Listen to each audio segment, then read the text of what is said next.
नमस्कार, तुमचे स्वागत आहे होमवर्क विथ शिवरायांचे धडे या यूट्यूब चॅनलवर।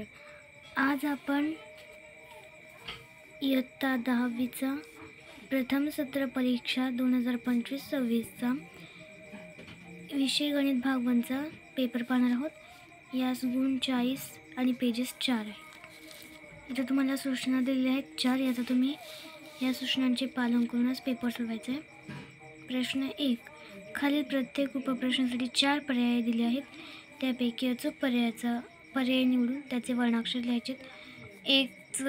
इथे जी उत्तरे दिली आहेत ती उत्तर बऱ्यापैकी चुकीची दिली, त्याच्यामुळे तुम्ही त्याच्याकडे लक्ष न देता तुम्ही या प्रश्नांची व्यवस्थित उत्तरे सोडून द्यायची आहेत। ही प्रश्न पूर्णपणे ग्राह्य धरली जाणारे नाही आहेत, त्यामुळे तुम्ही या प्रश्नांचा विचार करायचा नाही आहे।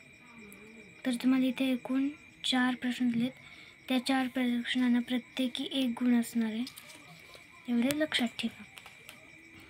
पुढे आहे बी, खालील उपप्रश्न सोडवायचे। एकूण इथे 4 दिलेत आणि याला सुद्धा प्रत्येकी 4 मार्क असणार आहेत, त्याच्यामुळे हे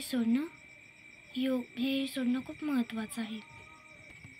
यानंतर प्रश्न 2.1, खालीलपैकी कोणत्याही 2 कृती पूर्ण करून लिहायच्या आहेत आणि इथे तुम्हाला एकूण 3 कृती दिलेल्या आहेत। 1, स्मिताने ₹12,000 गुंतवून ₹10 दर्शनी किमतीचे ₹2 अधिक मूल्याने शेअर्स घेतले तर तिला किती शेअर्स मिळतील? कृती दिली आहेत, गाळलेल्या जागा भरायच्या आहेत। याला 4 गुण आहेत, म्हणजे 2 कृती सांगितलीत ना, म्हणजे एका कृतीला 2 गुण आहेत। पुढे आहे की x² + 10x + 3 = 0 या वर्ग समीकरणाचे एक मूळ 3 आहे, तर k ची किंमत काढायची। यामध्ये सुद्धा कृती दिलेली आहेत, गाळलेल्या जागा भरायच्या आहेत। 3, 2x + y = 8 या समीकरणाचा आलेख काढण्यासाठी खालील सारणी पूर्ण करायची आहे। तुम्हाला आलेखासाठी एक पेज दिले जाईल, ते आलेख काढूनच ही सारणी तुम्ही पूर्ण करायची तुमच्या पुरवणीमध्ये। 10वीला शक्यतो पुरवणीच असते। बी, खालील उपप्रश्न सोडवायचे कोणतेही 4 आणि प्रत्येकी एका प्रश्नाला 2 गुण असतील आणि ते तुम्हाला 5 कृत्या दिले, तिथे 3 कृत्या आहेत पेज नंबर 2 मध्ये।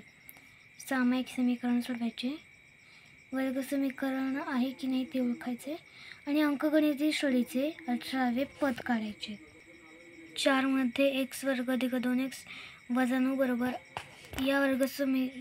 9 या वर्ग समीकरणाचे मुळांचे स्वरूप ठरवायचे।